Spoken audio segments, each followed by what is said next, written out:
बाबा का बुलडोजर बहुत तेजी से गरज रहा है। इस वक्त हमारी मौजूदगी जहां है, यहाँ भी बाबा का पंजा कल लग चुका है। उस पीले पंजे ने जिस तरीके से तबाही मचाई है, उसका मंजर आप देख सकते हैं। और हम आपको बता दें कि ये स्थान जो है, ये उत्तर प्रदेश के जनपद जौनपुर के भूलनडीह गांव का मामला है।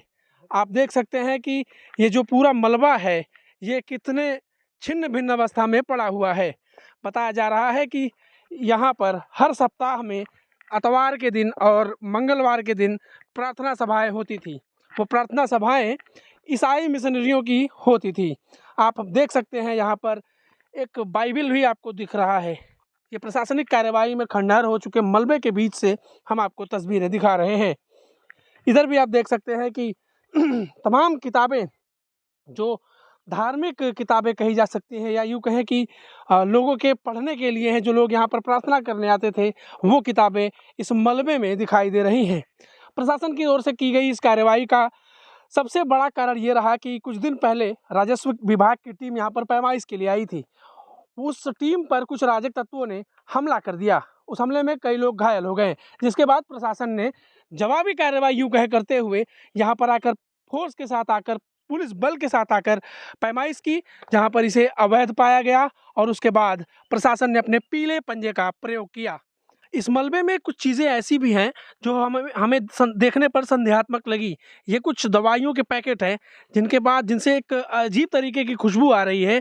यानी ये कुछ लोग तो ऑफ कैमरा इस चीज़ को भी बता रहे हैं कि इन दवाइयों का प्रयोग जो लोग प्रार्थना में आते थे और झूमने लगते थे, उनके लिए किया जाता है। हालांकि हम इस बात की सत्यता की पुष्टि नहीं करते, लेकिन ये कुछ दवाइयों के पैकेट्स यहाँ पर देखे गए हैं, देखे जा सकते हैं। आप कैमरे के माध्यम से देख सकते हैं कि कई प्रकार की दवाएं यहाँ पर हैं, जिन्हें प्रयोग में निश्चित रूप से लिया जा रहा होगा। यहाँ पर हम आपको दिखा दें, एक कार्ड भी है जो कि यहीं का है, जीवन ज्योति प्रेयर मिनिस्ट्री जौनपुर उत्तर प्रदेश। तो इसी नाम से ये बिल्डिंग पूरी तरीके से संचालित थी। इसमें हम आपको बता सकते हैं कि चावल की हजारों बोरियां यहाँ के लोगों के द्वारा कही जा रही है कि कई कुंतल बोरियां यहाँ पर रखी गई। कई कुंतल चावल इसके अंदर दबे हुए हैं, और ये चावल उन्हीं लोगों के लिए इस्तेमाल होता था। कहीं ना कहीं एक तबका ये भी कहता है कि चावल के बदले धर्म परिवर्तन का खेल इस देश में चलता रहा है, लेकिन इस बात में कितनी सच्चाई है, ये तो प्रशासन तय करेगा। हम आपको बता दें कि ये 3 मंजिला लगभग इमारत थी, जिसे प्रशासन ने ढहा दिया है। आगे हम आपको लेकर चलते हैं और दिखाते हैं कि इस एरिया में प्रार्थना होता था। ये वो एरिया है जहाँ से प्रार्थना लोगों की होती थी, जहाँ पर लोग आते थे। आप देख सकते हैं कि तमाम पंखे और लाइट की व्यवस्था यहाँ पर की गई है। जूम करके दिखाइएगा, जगह जगह साउंड भी यहाँ पर लगा हुआ है, वो साउंड जहाँ से प्रार्थना की आवाज़ें लोगों के कानों तक पहुँचती थी। यहाँ पर आप देख सकते हैं कि एक पेड़ भी है जो कि धराशायी हुआ है। प्रशासन के पंजे में जो भी आया उसे प्रशासन ने रगड़ दिया, उसे प्रशासन ने बिल्कुल ज़मींदोज़ कर दिया। गांव के लोग कुछ भी बोलने के लिए तैयार नहीं हैं। यहाँ तक कि कुछ लोगों ने ऑफ कैमरा ये भी बताया कि यहाँ के स्थानीय लोगों की इतनी हैसियत नहीं थी कि इस बहुमंजिला इमारत के खिलाफ कुछ बोल सके। यहाँ के लोग सीधे सीधे इस कहने के लिए सीधे सीधे ये कहना चाहते हैं कि प्रशासन की ओर से, अगर प्रशासन ऊपर से नहीं लगा होता तो यहाँ पर कुछ नहीं हो सकता था।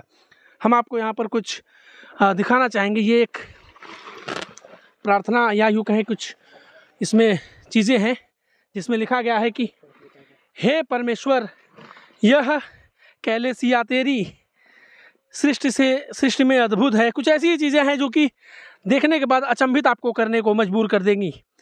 लोग बता रहे हैं कि अन्य जनपदों से भी यहाँ पर लोग प्रार्थना स्थल पे आते थे, और यहाँ तक की बातें कही जाती थी कि कई कई परिवार बदल जाते थे।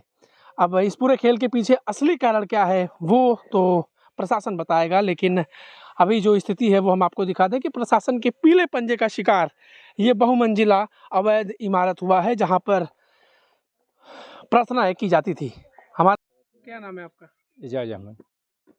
आप प्रधान हैं? नहीं, प्रधानपति। अच्छा, जब यहाँ पर कार्यवाही हुई, इसके बारे में क्या जानते हैं आप? हमें जानकारी नहीं थी, प्रशासन आया, हमको फ़ोन किया, मैं तुरंत यहाँ आ गया, हाजिर हो गया। अब प्रशासन अब कार्रवाई किया अपना। प्रधान जी, किस तरह का कार्य यहाँ चल रहा था? कार्य का वही अपना इशू बाबा कह रहे थे। प्रार्थनाएं कितने दिन होती थी? इतवार मंगर को होती थी। कितनी संख्या में लोग आते थे? इतवार को तो 4-5 हज़ार आते थे, मंगलवार को थोड़ा कम आते थे। तो ये किस तरह की ज़मीन यहाँ पाई गई प्रशासन के जाँच पड़ताल में? वो समाधि की ज़मीन पाई गई थी। अच्छा। इस तरह से यहाँ पे बता रहे हैं 5 से 6 हज़ार लोग आते थे, तो किस तरह से उनको मतलब अपने मन से आते थे, एक बहलाया-फुसलाया जाता अब था? इसकी जानकारी तो हमको नहीं, हम कभी आते नहीं थे यहाँ, तो कैसे जानेंगे? आपके गाँव से भी कुछ लोग जुड़े थे इसमें? नहीं, गाँव से तो नहीं जुड़ रहे थे लोग। देखा जाए प्रशासन की तरफ से इस पर कार्रवाई हो गई है, जी। अब कैसा महसूस हो रहा है? क्या कि इसका गाँव वालों पर क्या असर पड़ेगा? कुछ नहीं असर का, गाँव वाले कभी आते ही नहीं थे तो क्या असर पड़ेगा?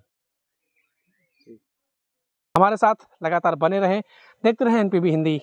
धन्यवाद।